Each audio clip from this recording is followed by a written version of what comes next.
Hello everybody and welcome to another episode of Top3Tech. I've been waiting a long time to try to get this 3080 and I finally got my hands on one. And not only is it a 3080, but it's the Gigabyte Gaming OC 12GB one. It is the, let's see, it is the version 2 limited hash rate. Well, I guess it's not version 2. I guess it's just the 12GB, which is technically version 2, but not really, because there's the 8GB version 2.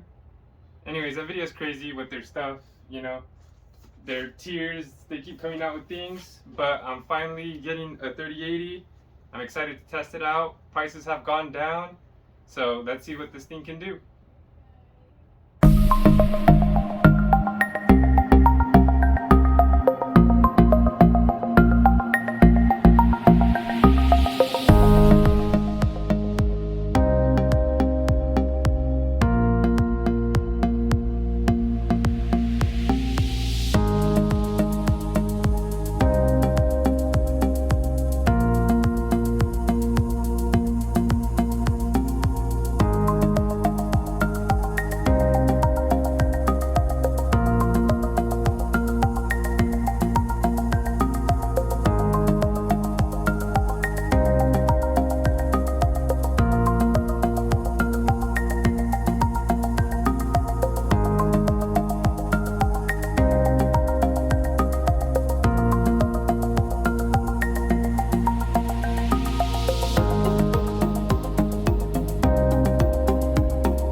Frequent viewers of the channel, you guys already know I unseal this if it doesn't have a seal. The Gigabyte cards never have seals.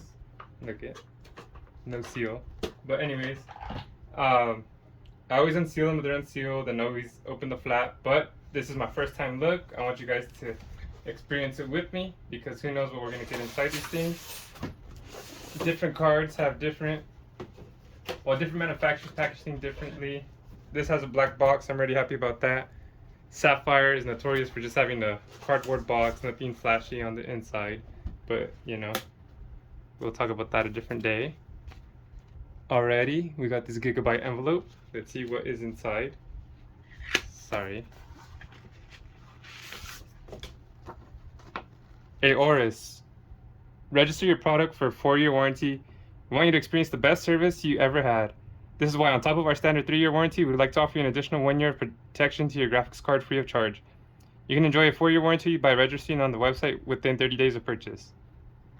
And then, so there's that. It's not an Aorus card, but it is the Gigabyte Gaming. It's not the Aorus Master. And then, oh yeah, that and this quick installation guide. These are standard for every GPU. Multiple languages.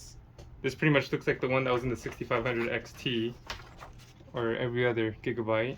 English real quick, has pictures down there. Very long, very long. Let me fold this up real quick. Okay, and then let me get this out the way real quick. Okay, it's got a lot of padding on it. We'll go ahead and take that off. It's kind of thin, but the other padding is crazy all around it. It is in an anti-static bag.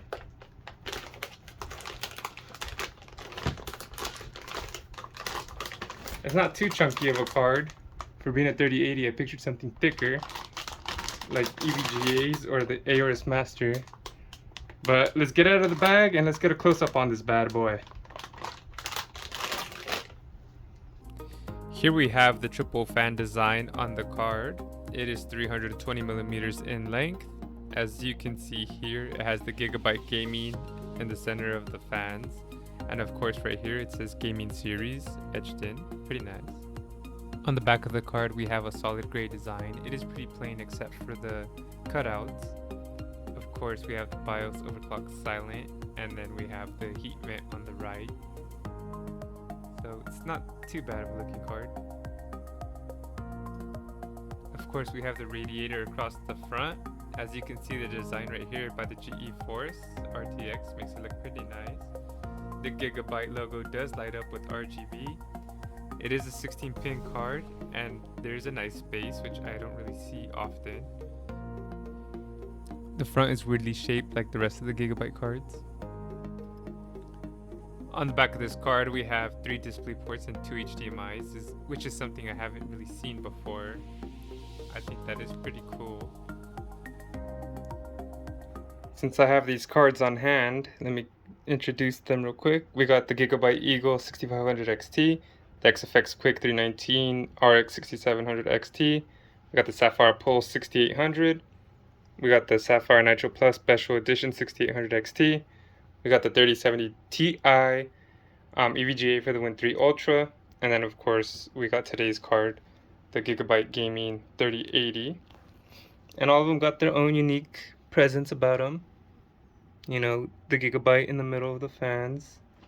You can compare it to this right here. This one says Eagle on top. It has the gaming series. Sorry about that, guys, right there. Here, let me. Gaming series. The EVGA for the Win has the EVGA symbol plus the symbols on the fan blade. So each one has its own unique touch. These are RGB on the Sapphire Nitro Plus. They don't come with the PCIe covers. The EVGA one does, but I was using it. The XFX one does too. I should probably put them all on. But see, the Gigabyte one has it on there. But it's not too bad. If you look at the front cards, this XFX one is super long. Obviously the 6500 is short. The Sapphire Pulse and the 6800 are probably about the same length. The EVGA is a little shorter, but it's thicker, and it's barely a little thicker than the Gigabyte Gaming. But for being a 3080, it's not too shabby. It's kind of skinnier than I thought.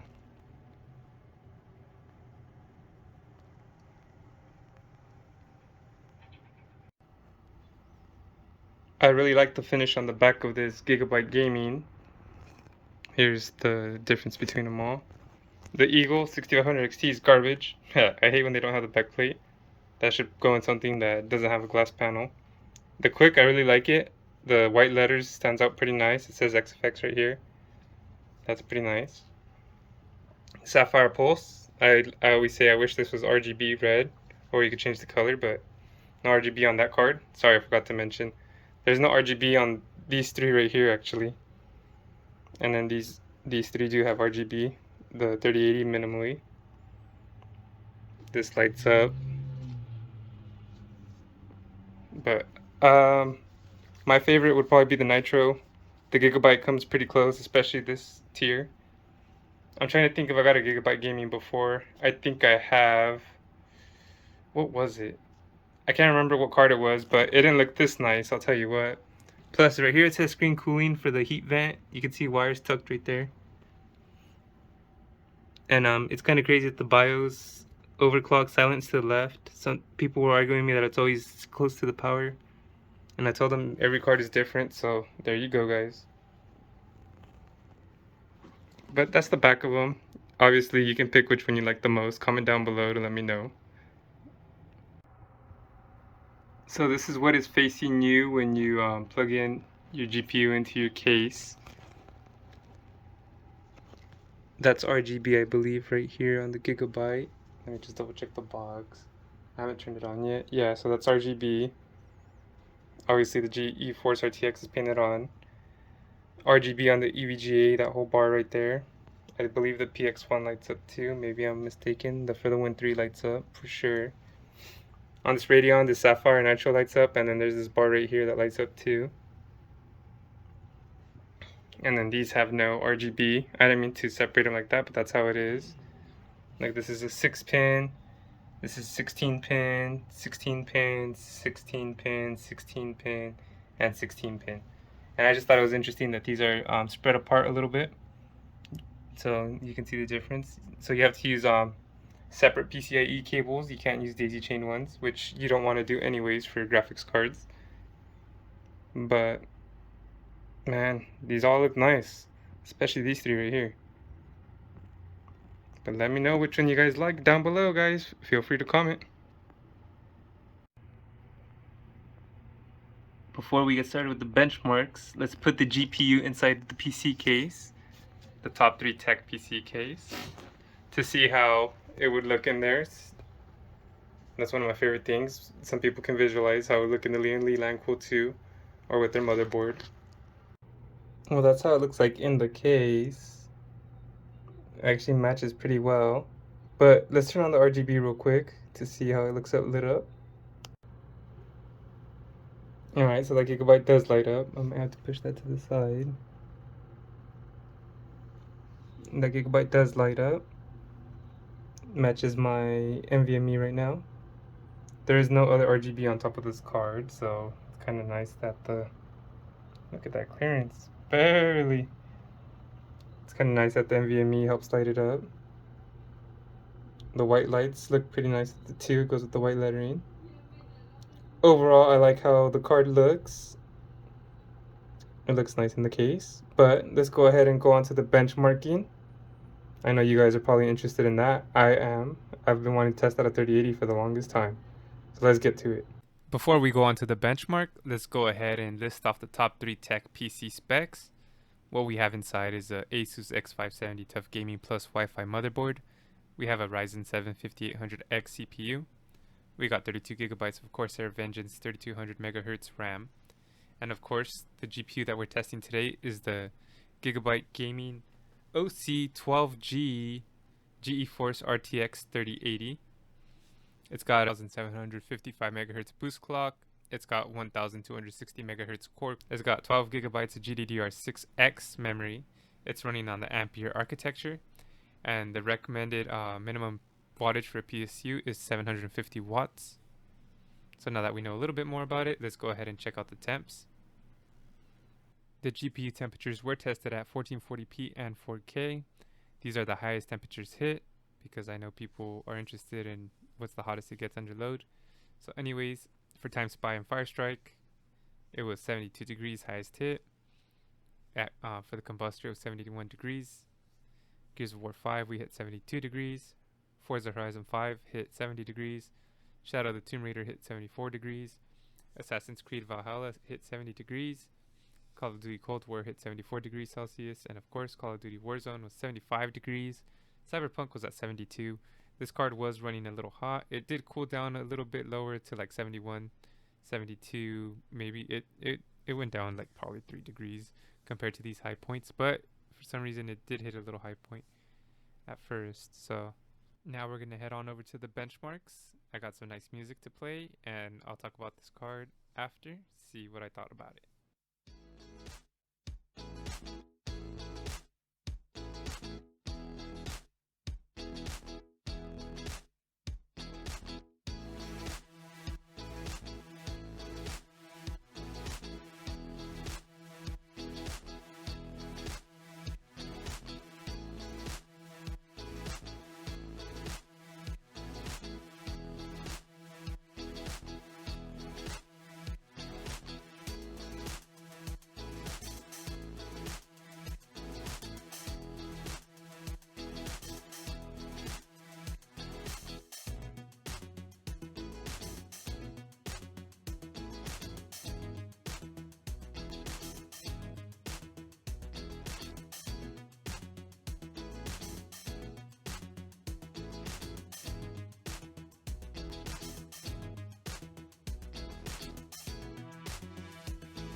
All in all, I think it's a pretty great card. It does have the 12GB GDDR6 memory. It has fast rendering for, an NVIDIA card. It doesn't need DLSS. It's pretty much on par with the 6800 XT. The 6800 XT for the most part beats it, but with DLSS on, it takes it to the next level. But like I said, it doesn't really need it anyways, so it's not too crazy. It already has high frames per second. The card does come with RGB, so that's not too bad. I also like that it has 3 display ports and 2 HDMIs. I guess the negatives would be that it is pricey compared to the 10 gigabyte version. Do you really need that much more? I'm not too sure. 2 more gigabytes is nice, but it should have came like that originally. They shouldn't have charged you more. So, if you want to spend a little cheaper, go for the 10 gigabyte. You don't mind spending a little more if it's on sale, maybe go for this one. I do like that it has RGB, but then again, it seems minimalistic to me, just the line on it and the gigabyte. I like a little bit more flash, but that's just me. Another thing about this card that's not too great is it does get pretty hot, so you might have to have pretty cool temperatures around. 75 is not too bad, but it is hotter than some of the AMD cards I have tried. And then again, one of the cons, it does almost tie with the 6800 XT.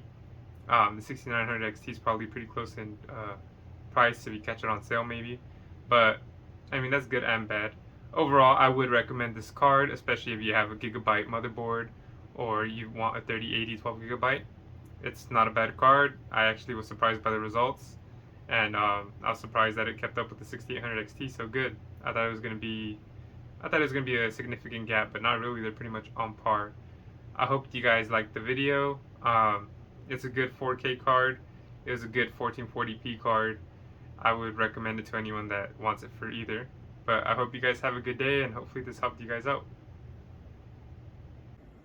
Thank you for watching another video from Top3 Entertainment. I hope you hit like and subscribe. Also, I'm going to have a recommended playlist, a recommended video right here, so make sure to click that as well. I appreciate you guys tuning in, whether it be to the Top3Tech, Top3 Gaming, or the Why Not Me podcast. You guys are dope. I hope to see you guys in the next video. And of course, let's grow this thing together. Peace. Peace. Peace.